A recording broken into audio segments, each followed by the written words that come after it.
Good morning guys, welcome to banking English mania. आज है 13 दिसंबर और 13 दिसंबर के द हिंदू आर्टिकल में आप सबका स्वागत है।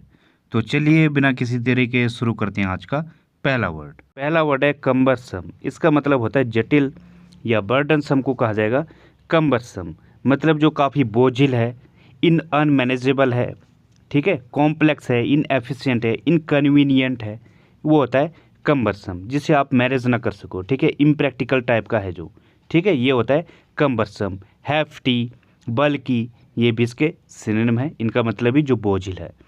एंटीनिम क्या होगा इसका? जो सिस्टमेटिक है, एफिशिएंट है, ठीक है, प्रैक्टिकल है, कन्वीनियंट है, सुविधाजनक है, ठीक है, कन्वीनियंट मतलब सुविधाजनक। तो ये इसका एंटीनिम है। एग्जाम्पल इसका, an old and cumbersome computer system, एक पुराना और जटिल कंप्यूटर सिस्टम। अगला वर्ड है वैलो। इसका मतलब होता है कीचड़ में लौटना या फिर टू लिव और exist in filth. Filth means क्या होता है? गंदगी। तो जो गंदगी में पनपता है या गंदगी में रहता है उसे कहा जाएगा वैलो। इसका एक दूसरा मीनिंग है जो मज़े लेता है, रैलिस करता है, इंजॉय करता है, वो भी होता है वैलो। तो मज़े लूटने को भी कहा जाता है वैलो। तो इसके दो सेंस हैं, एक कीचड़ में लौटना जैसे इमेज में दिख रहा होगा, वैड, स्लॉस, रैलिस, ये इसके सिनोनिम है। रैलिस मतलब मज़े लेना, इंजॉय करना। स्लॉस मीन्स क्या होता है? जो कीचड़ में रहता है या कीचड़ में धंसा हुआ है वो होता है स्लॉस। वैड मीन्स भी क्या होता है? कीचड़ में लौटना। तो ये इसके सिनोनिम है। लग्जूरिएट, ये भी इसका एक सिनोनिम होगा, इसका मतलब क्या होता है? इंजॉय करना। एंटीनिम क्या होगा इसका? एश्यू करना, जो इंजॉय से बचे, ठीक है, तो बचने को कहा जाता है एश्यू। अवॉइड, गिव अप करना, रिफ्रेन, किसी चीज़ से बचना। तो ये इसके एंटीनिम है। एग्जाम्पल है इसका, we should not wallow in the valley of despair. Despair क्या होता है? निराशा। तो हमें जो है निराशा की वैली मतलब घाटी, हमें जो है निराशा की घाटी या गहराई में नहीं डूबना चाहिए, ठीक है। तो सेंस के अकॉर्डिंग हम इसका मीनिंग निकालेंगे। अगला वर्ड है बैस। इसका मतलब होता है चोट करना या फिर टू स्ट्राइक हैविली, जैसे इमेज में दिख रहा होगा, इस तरीके से किसी को मारना, नॉक करना, हिट करना, ये होता है बैस। हिट, बीट, थ्वैक, ये इसके सिनोनिम है। थ्वैक मतलब प्रहार करना या घूसा मारना, ये होता है। होप होता है, इसका मतलब भी मारना होता है। वैक, वैम, ये भी इसके सिनोनिम है, मतलब चोट करना। स्वेट होता है, ठीक है। और क्या होता है? शौक होता है, किसी को शौक देना। स्लैम करना, किसी की निंदा करना, स्लो करना, ठीक है, ये इसके सिनोनिम होंगे। स्मैश होता है। एंटीनिम क्या होगा इसका? किसी को प्रोटेक्ट करना, गार्ड करना, अक्लेम करना, हेल करना, किसी की तारीफ करना, निंदा करना भी होता है बैस, ठीक है। तो ये होता है। एग्जाम्पल इसका, the soldiers best in the door. जो सोल्जर्स थे उन्होंने दरवाजे पर प्रहार किया, ठीक है। तो ये होगा इसका एग्जाम्पल। तो गाइस अगला वर्ड है फिजेटी। इसका मतलब होता है चंचलता या अनईजी को कहा जाएगा फिजेटी। अनईजी मतलब जो व्याकुल है या फिर बेचैन है, वो होता है अनईजी। रेस्टलेस, फ्रेट, फिडल, ये इसके सिनोनिम है। फिडल मीन्स भी क्या होता है? बेचैन या फिर जो परेशान है। फ्रेट मीन्स भी क्या होता है? जो बहुत ज़्यादा परेशान है या फिर गुस्सा हो रखा है, ये होता है फ्रेट, ठीक है। तो ये इसके सिनोनिम है। जिगल, जिटर, ये भी इसके सिनोनिम है। जिटर मीन्स क्या होता है? जो बहुत ज़्यादा बेचैन है या परेशान हो रखा है किसी चीज़ को लेकर, ठीक है, ये होता है जिटर और जिगल। चैफ होता है किसी चीज़ से परेशान होना। और क्या होता है? बसल होगा, BUSTLE, ये भी इसका एक सिनोनिम होगा।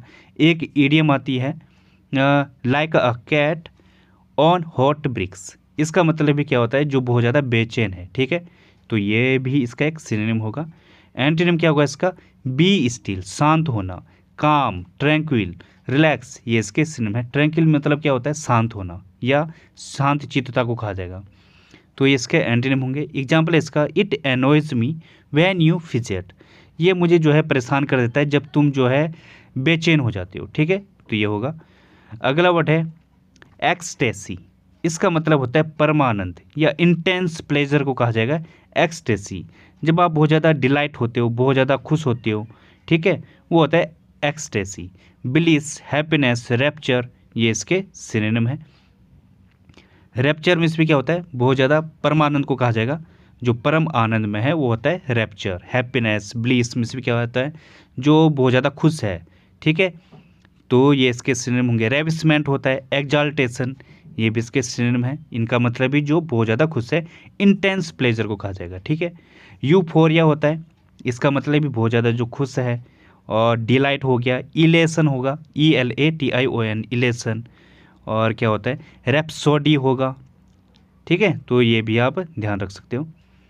एंटीनिम क्या होगा इसका, पेन, अनहैप्पीनेस, अगोनी, मिजरी, ये इसके एंटीनिम है। मिजरी मतलब जो दुखदाई है, बहुत ज़्यादा आपको दुख दे रहा हो, पीड़ा दे रहा हो, ये होता है मिजरी। अगोनी में भी क्या होता है, पीड़ा। तो ये इसके एंटीनिम है। एग्जाम्पल है इसका, my father was in ecstasy when I won my scholarship. जब मैंने अपनी स्कॉलरशिप को जीता तो जो है मेरे पापा परमानंद हो गए। ठीक है, वो बहुत ज़्यादा खुश थे। ठीक है, तो ये होगा। अगला वर्ड है मैलो। इसका मतलब होता है मधुर करना या रिलैक्स या काम को कहा जाएगा मैलो। अगर कोई रिलैक्स्ड है, काम है, शांत है, ठीक है, या किसी का अच्छे संबंध है किसी से, इजी गोइंग है, ठीक है, ये होता है मैलो। मेलोडियस, मेलीफ्लुअस, अफेबल, ये इसके सिनोनिम है। अफेबल मतलब जो मिलनसार है।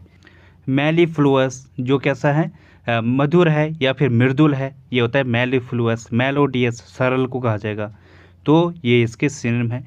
अफेबल होगा, मिलनसारिता को कहा जाएगा। एमिएबल, एमिकेबल, ये भी क्या होता है, मिलनसारिता, तो ये भी इसके सिनोनिम होंगे।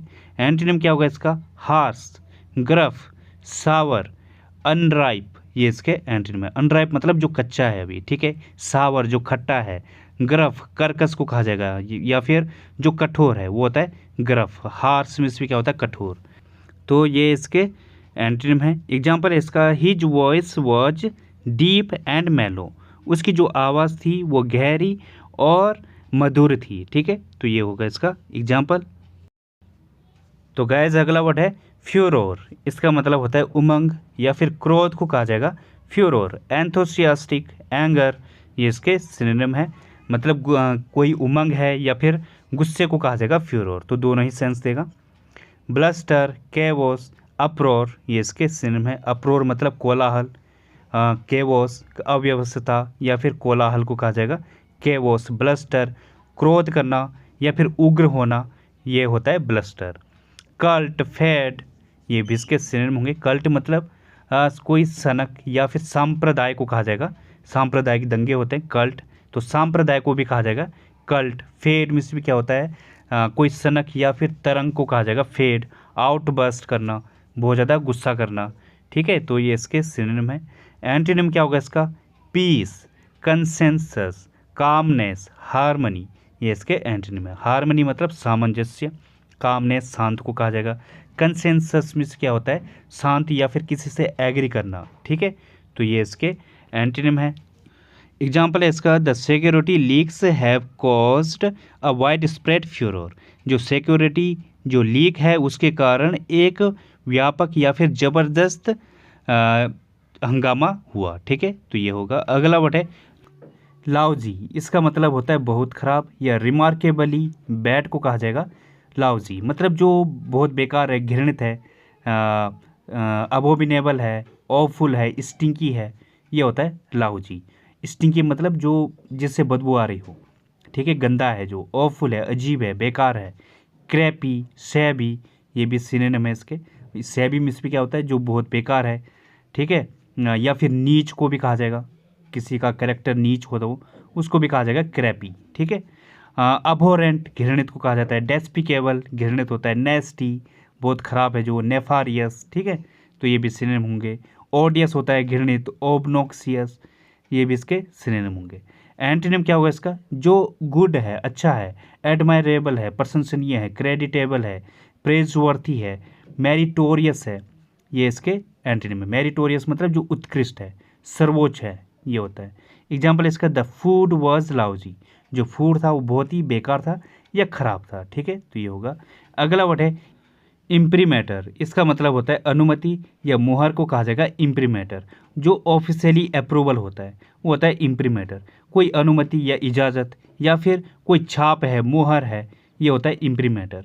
अप्रूवल, परमिशन, इंडोर्समेंट, ये इसके सिनोनिम है। इंडोर्समेंट किसी को सपोर्ट करना। ठीक है, वारंट करना, सैंक्शन करना। काउंटिनेंस, ये भी इसका एक सिनोनिम होगा। काउंटिनेंस के दो मीनिंग है, किसी का चेहरा, मुखड़ा, एक तो ये होता है, या कोई मैप है, ये होता है काउंटिनेंस। और दूसरा क्या मीनिंग है इसका, परमिशन। ठीक है, अप्रूवल। एंटोनिम है इसका डिसअप्रूवल, रेप्रोबेशन, डिनाइल या बैन या रिजेक्शन, ये इसके एंटोनिम है। किसी चीज़ को मना करना, डिनाइल करना, बैन करना या तो रेप्रोबेशन करना, किसी चीज़ को डिसअप्रूव करना, ठीक है, तो ये इसके एंटोनिम है। एग्जाम्पल है इसका, his actions have the imprimatur of the secretary of state. Secretary of state की जो उसके एक्शन है, जो उसके कार्य हैं, उसको परमिशन है, ठीक है, या उसको ऑफिशियली तरीके से अप्रूव किया गया है, तो ये होगा इसका एग्जाम्पल। तो गाइस आज की पहली ईडियम है हार्ट इन योर माउथ। इसका मतलब होता है फीलिंग नर्वस और स्केयर्ड। मतलब जो बहुत ज़्यादा नर्वस है या डरा हुआ है, घबराया हुआ है, उसे कहा जाएगा हार्ट इन योर माउथ। या फिर जो बहुत ज़्यादा बेचैन है, जैसे एग्जाम्पल है, my heart was in my mouth when I open the letter. मैंने जब लेटर खोला तो मैं बहुत ज़्यादा घबराया हुआ था या नर्वस था, ठीक है, तो ये होगा। अगली ईडियम है हेड इन द क्लाउड्स। इसका मतलब होगा डे ड्रीमिंग और अपसेंट माइंडेड।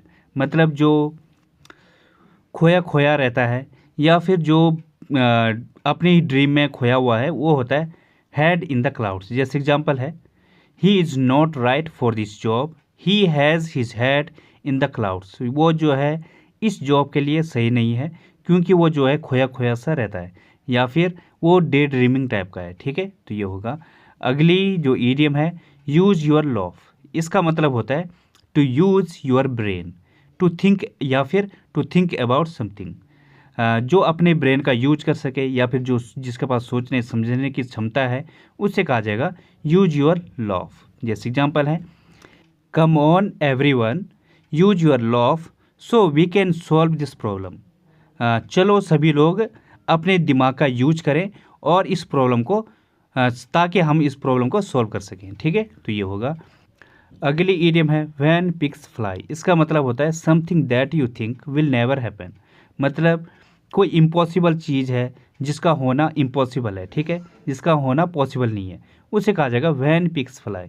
क्या पिग्स कभी फ्लाई कर सकते हैं? नहीं, तो मतलब ये कभी होने वाला नहीं है, तो ये होगा। जैसे एग्जाम्पल है, I think he will pay you back your money when pigs fly. मुझे लगता है वो तुम्हारा पैसा कभी लौटाने वाला नहीं है या इम्पॉसिबल है। मतलब वो तुम्हारा पैसा तब लौटाएगा जब पिक्स फ्राई करेंगे, मतलब कभी होने वाला नहीं है, पॉसिबल नहीं है, ठीक है, तो ये होगा इसका एग्जाम्पल। तो गाइस आज का रूट वर्ड है कैलो या फिर कैली। इसका मतलब होता है ब्यूटीफुल या सुंदर को कहा जाएगा कैलो या फिर कैली। अब देखते हैं क्या क्या वर्ड बनते हैं। जैसे कैलीग्राफी, इसका मतलब होगा ब्यूटीफुल राइटिंग, और डेकोरेटिव राइटिंग को कहा जाएगा कैलीग्राफी। मतलब जो अच्छा लेख है, सुलेख है, वो होता है कैलीग्राफी। वैसे कैलीफोनी, फोनी मीन्स क्या होता है? साउंड। तो कैलीफोनी मतलब ब्यूटीफुल साउंड को कहा जाएगा कैलीफोनी। वैसे अगला वर्ड है कैलियोप। इसका मतलब होता है ब्यूटीफुल वॉइस्ड। यहाँ पे लियोप का मतलब होता है कोई आवाज़, साउंड, तो जो ब्यूटीफुल साउंड है उसे कहा जाएगा कैलियोप। अगला वर्ड है कैलिस्थेनिक्स। इसका मतलब होगा रिथमिक बॉडीली एक्सरसाइजेज। मतलब जब आप एक रिथमिक तरीके से बॉडी एक्सरसाइज करते हो, ठीक है, एक बढ़िया ढंग से रिथमिक बना हुआ है आपकी एक्सरसाइजेज में, उससे कहा जाएगा कैलिस्थेनिक्स। अगला वर्ड है कैलियोप्सिस। इसका मतलब होता है ब्यूटीफुल येलो फ्लावर्स। मतलब जो सुंदर येलो फ्लावर्स होते हैं उन्हें कहा जाएगा कैलियोप्सिस, ठीक है, तो ये हो जाएंगे आज के रूट वर्ड। तो गाइज ये एक्सरसाइज है everybody are ready to do their work. आपको इसमें एरर फाइंड करनी है। तो इसको सॉल्व करने से पहले मैं आपको कुछ रूल समझा देता हूँ। जैसे कि हो गया एवरीथिंग, एनीथिंग, नथिंग, समथिंग, या एवरीबडी, समबडी, एनीबडी, नोबडी।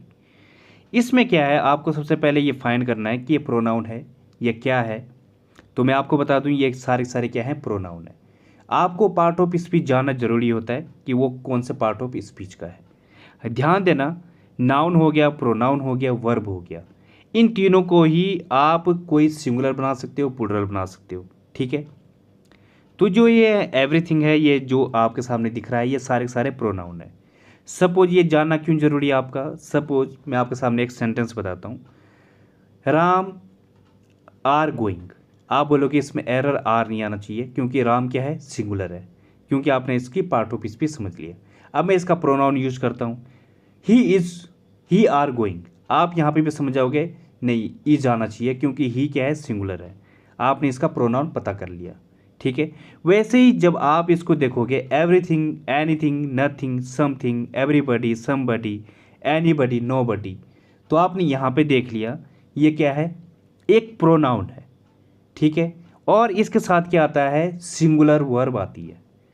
तो कभी भी अगर आपके सामने ये दिखे तो आपको सबसे पहले क्या ध्यान देना है कि इसके साथ क्या आएगा, सिंगुलर आएगा, सिंगुलर वर्ब आएगी, सिंगुलर इसके साथ आगे की चीज़ें आएंगी, ठीक है। जैसे राम, जैसे ही इज़ गोइंग, तो यहाँ पे क्या आना चाहिए था, ही। अगर यहाँ पे आता है ही आर गोइंग तो आप समझ जाते हैं सिंगुलर आना चाहिए था।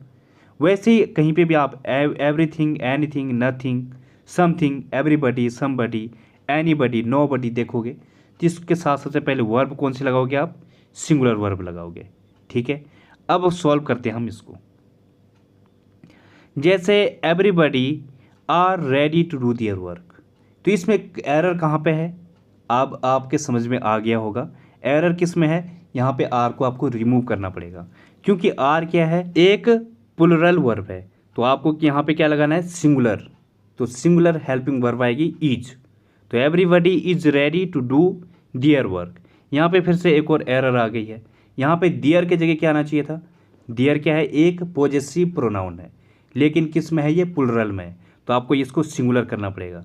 तो क्या होगा, everybody is ready to do his work. तो सिंगुलर पॉजेसिव प्रोनाउन आना चाहिए यहाँ पे, ठीक है। तो ये होगा। एक चीज़ पे ध्यान देना, किसी भी चीज़ का जब हम सिंगुलर बनाएंगे या प्लुरल बनाएंगे तो वो क्या होता है, नाउन होगा, प्रोनाउन होगा या कोई वर्ब होगी, जिनमें चेंजेस ला कर हम उसको, उसकी जो फॉर्म होती है सिंगुलर की, प्लुरल की, उसे चेंज करते हैं, ठीक है। तो ये ध्यान देना। अब देखते हैं अगला सेंटेंस।